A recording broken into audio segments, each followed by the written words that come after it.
we do masks off when speaking, I assume? I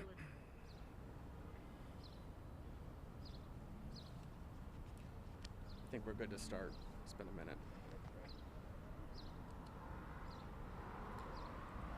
All right, thank you all for being here today. My name is Michael Womack, and I'm the Communications Manager of Equality Florida. Today we're at the office of Representative Latvala, along with the parents of transgender and gender nonconforming kids, calling for the end of attacks on these families by members of the Florida legislature. House Bill 1475 and Senate Bill 2012 have been introduced to solve a problem that simply does not exist and will create problems instead of solving them.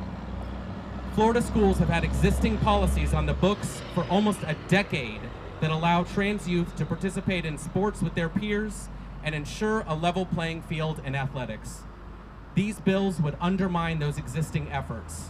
The bill sponsors themselves have even gone on the record saying they're not aware of any problems with trans athletes competing. No problems, ever. So let's call this bill what it really is. It's an attempt by politicians to vilify trans kids in an effort to squeeze out a few more votes in the next election cycle. Trans kids never asked to be part of this fabricated culture war. What we're really talking about here is politicians in Tallahassee, led by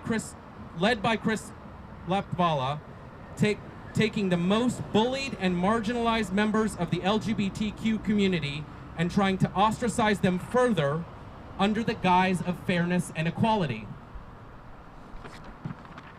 These are the same kids that are at most risk for violence, abuse, and suicide. These bills aim to ban them from the critical life lessons sports can teach, like leadership, teamwork, and dedication. The worst part of this is that it isn't just the latest grift from Latvala. These bills don't exist in a vacuum.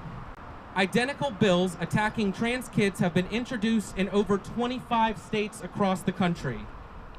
Make no mistake, this is a coordinated national effort to exclude the trans community from our society. It's a bigoted movement desperately trying to find its footing, and it cannot take root in the Sunshine State. So we're all here today representing a bipartisan coalition of legislators, collegiate athletes, the NCAA, national sports teams, champions Dwayne Wade and Megan Rapone, as well as the Republican governors of Utah and South Dakota, to say that this is a bad idea.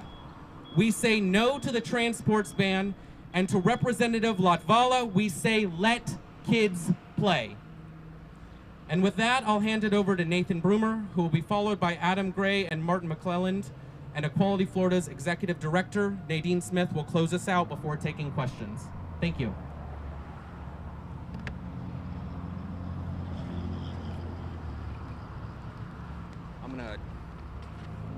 Yeah, you can just take it.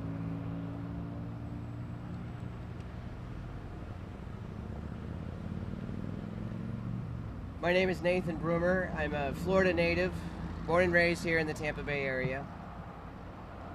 I'm a parent, I'm a coach, I'm a former educator, I'm a former executive director of an LGBTQ youth center here in the state of Florida, and I'm an out and proud transgender man. Every aspect of life in our state has been impacted by sports. We're such a sports-centric society. When we think about the fabric of what we talk about when we sit around our tables or our couches, and especially in Tampa Bay lately, we're a town of champions, right? We talk about sports, and I'd like to think I was a competitor when I competed, but I just had fun. Every kid wants their chance at bat. Every kid wants their chance to play. In conversations I've had, including with conversations with Representative Latvala, they don't understand the needs of transgender kids. They don't understand the impacts of these children's and these families' lives. I've asked for them to meet with our families, with our children, and they have pushed quite quickly to make this law without even talking to our families. Why? The development of our children, of our students, the opportunities to just learn to play are many. So when we talk about the impacts on mental health and on development, we have to look at every opportunity being afforded to them.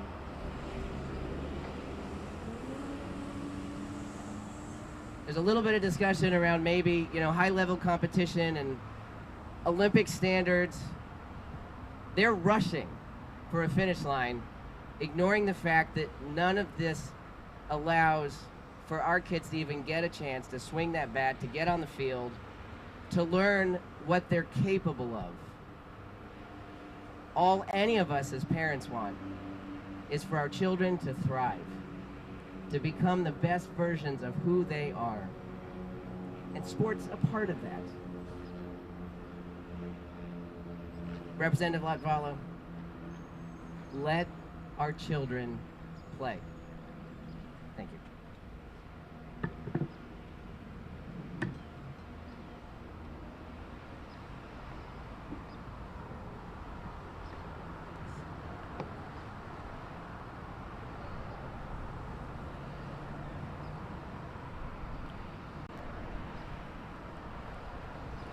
Good afternoon. My name is Adam Gray. I'm the lead pastor of Circle of Faith, a progressive and inclusive Baptist community in St. Petersburg, Florida. And I'm also the parent of a transgender child. Let me tell you about Elias. Last year before COVID, when we were going to the park, we had an opportunity. We got out of the car, we saw some folks who were on the other side of the park that we'd never seen before, some parents and children playing, and Elias's first thought, the very first thought that they said to me was, "Dad, let's go meet our new friends." People that they'd never seen before, but people that they wanted to include in their lives. That my child is a trans child, but my child is a child who makes inclusion everywhere they go. They want everyone to be invited to their birthday party. They want everyone to be invited to the park to play. Even as an elementary schooler, they have internalized how being excluded is one of the worst possible feelings in the world. And including people is one of the fundamental things that makes us human. Representative Latvala, do you want to be one of the ones who teaches Elias that they are not included on a baseball diamond or on a soccer pitch? I don't think that you do. Do we want the state of Florida to be a place where little children who bring inclusion everywhere they go to find out that there are places where they're not welcome just because they are gender nonconforming? As a pastor, I think of the words of Jesus in the Gospel of Matthew, where his disciples were trying to keep the children away from the center of the group because the children were just too much trouble. And he said, this is the words of Jesus, he said, "Let the children come unto me, and do not forbid them. Do not put up any barriers to their inclusion. For they are the way to the kingdom of heaven. For of such little children is the kingdom of God." Some of our state legislatures are trying to use our faith and ethics to build walls, when as a Christian, I know that Jesus says, bring the children to the center. Let them know from the earliest age that they are included. Because this is the way we build the kind of society of justice and mercy and kindness that we want. Let the children come and let the children play.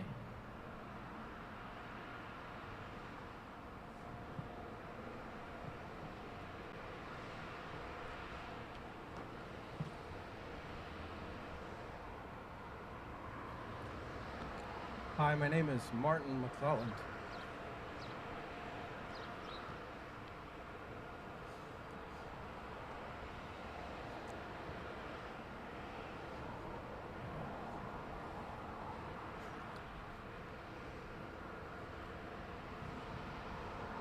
Today is my 40th birthday, and there is literally nothing that I would rather do and be here to advocate for one of my children.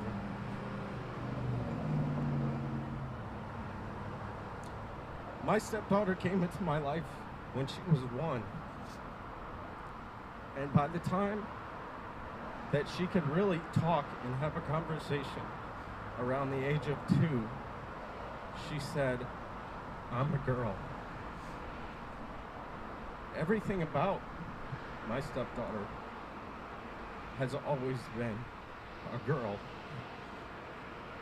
She likes Katy Perry and Taylor Swift. She likes Abby Cadabby.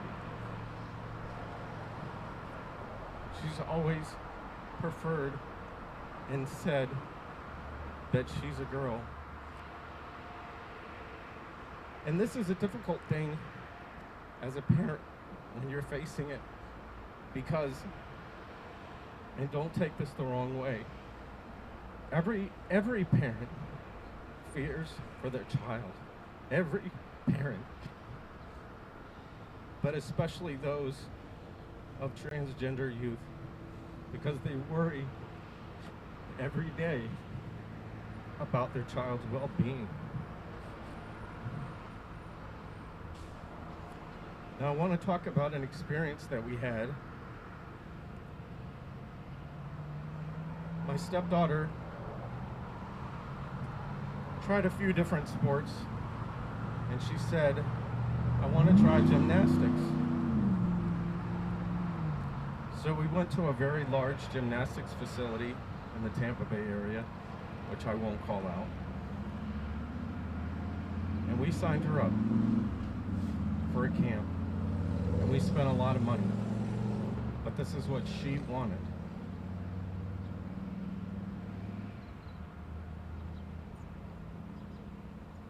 So my wife and I had a conversation of, do we talk to the owners and tell them that she's transgender? And ultimately we decided that we would. And the owner, after having talked with my wife, said she will never compete. That was his comeback. She will never compete. And my wife said, "Well, is she welcome here?" And so he said he needed to talk to his wife and think about it. And they went over it, and the next day they called my wife back, and they refunded all of our money, and they washed their hands of it. And so we have to explain to our transgender daughter that she can't compete.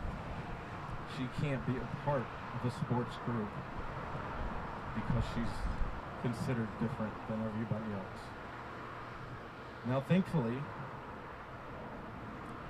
she has an awesome school, and she has awesome teachers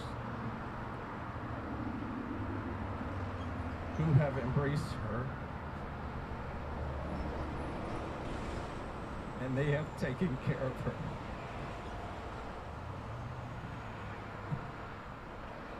And we are extremely thankful for that.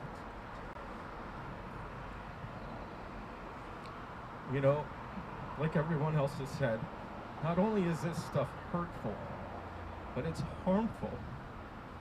It's harmful. So I'm here advocating for my stepdaughter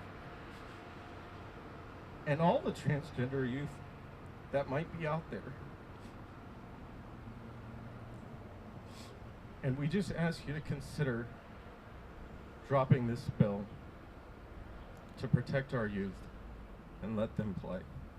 Thank you.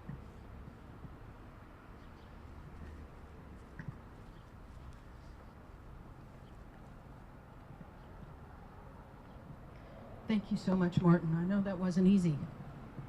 None of us should have to be here. We chose to be here in front of Representative Latvala office because he has been the lead cheerleader, even more so than the bill sponsor, in pushing this bill. And it is with deep disappointment that I say that. Not only is this bill not a solution, it is the problem. This bill doesn't just do harm to trans youth who would seek to play sports. It sends an insidious message about all trans young people and all trans people, period. This is a legislature that was not stirred to action by the murder of trans people. Florida led the country for multiple years. No action. But on an issue that even the sponsors admit is not an issue in the state of Florida, in a state where we already have guidelines that are working at the school level, at the collegiate level. In fact, this is a bill that actually endangers Florida's economy by forcing the hand of the NCAA to not hold tournaments here, because they have guidelines of inclusion and fairness that they are held to. In fact, nearly 600 collegiate athletes have signed a petition calling on the NCAA to turn their back on any state that passes this kind of law. And let us be crystal clear, because they like to hide the ball here. Even the researcher that they cite in justifying bringing this legislation forward has written to the legislature in Florida saying, do not misuse my research. I do not support this bill. So why do we have this bill? For a problem that doesn't exist, that introduces problems, that has elite athletes and the NCAA and college athletes and families having to stand up and say this is a bad bill? Why do we have this bill? For one reason and one reason only. Somebody has convinced legislators in 25 states that by pushing this bill, they are throwing red meat to their base in the next election. That is the only reason. It has nothing to do with fairness. Ask yourself, where are the bills that these legislators have introduced that have anything to do with pay equity for women's sports? Ask yourself, what have they done ever in their political career to advance women's sports? And you will find nothing. If you look at the sponsor in the Senate, Senator Stargell, you will see somebody who has embraced and sponsored every kind of anti-LGBT legislation, and this is simply the latest. It is deeply disappointing that Representative Latvala has turned trans youth into a political football. He knows better. He didn't come to the community. He didn't speak to families. He didn't talk to Martin or his stepdaughter. He has gotten behind a bill, become the chief cheerleader for fast-tracking a bill that causes harm. And it is disappointing in the least, to say the least. But here's the good news. There is a pushback that is coming, and it's coming from both sides of the aisle. You have the Republican governor of Utah refusing to support this bill. You have the Republican governor of South Dakota refusing to support this bill. You have the South Carolina legislature killing this bill. You have athletes speaking out, calling out the hypocrisy and exposing the lie. And you have the people whose research is being distorted to support this blanket ban, speaking out and saying, do not use my words to do this harm. And we will continue to raise our voices, and we will continue to push back, and we will continue to call out legislators who want to pretend that they are not doing harm. And the most important message, the biggest reason that we're here today, is because we want to send a message to transgender people in Florida, and trans youth in particular, that we will fight for you. You have a right to exist. You have a right to thrive in your schools. You have a right to play sports, and we will fight for that right. Thank you. With that being said, I want to open it up for questions, and please call on any of our speakers with any questions you might have. Thank you. I actually spoke with Representative Latvala earlier, and he said that it was his word. He said it wasn't against the LGBTQ plus community, that the bill was to protect women's sports. What is your response to that message that he had? That's not true. He knows it's not true at this point. I mean, ask yourself this question. Where is the problem that he's addressing? He himself will have to admit there is no problem. What research is he citing? The researcher he cites has said, you are misusing my research. This is a bad bill and I oppose it. He is ignoring what women athletes are telling him, who are speaking out and saying, this is not how you support women's sports. He is twisting a shared concept of fairness. There are guidelines in place at every level of sports in our state, and those guidelines work. So why fast track this? Why not do a workshop? There are people who have sincere questions, who don't know, who've never encountered a trans person, who you know, don't have their kid in school with a trans kid. They might have sincere questions. And you know what? Here's what you don't do. I'm ignorant about an issue, so I'm going to fast track a bill that is widely condemned with very little information without even speaking to the community it affects. That doesn't show sincere interest. That shows a political maneuver that he hopes he can evade the consequences and the backlash that is due for someone introducing a bill that does harm and solves no problem. Other questions? Other than obviously having the bill killed completely, what do you guys hope happens moving forward? Well, you know, this bill could be stopped. It could be stopped today. What we are seeing instead is the legislature actually removing it from committees to get it to the floor faster. Our challenge to every single person who has voted for and will have an opportunity to vote on this bill is to actually meet with families. Don't let your ignorance, and don't believe that your ignorance shields you from the consequences. You are making a choice to do harm to young people.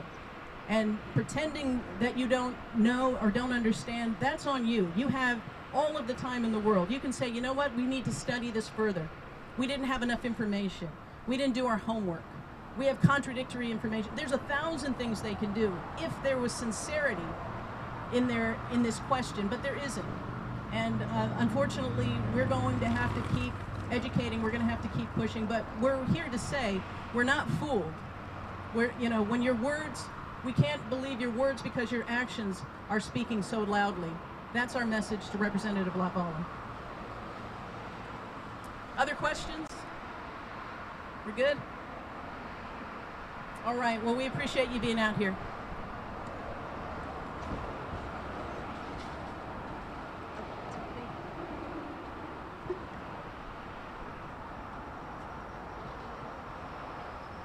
If I could get a business card from everyone who showed up today, I'd like to circulate a press release that we got out this morning. Make sure you have a copy of it before you do your coverage. Thank you.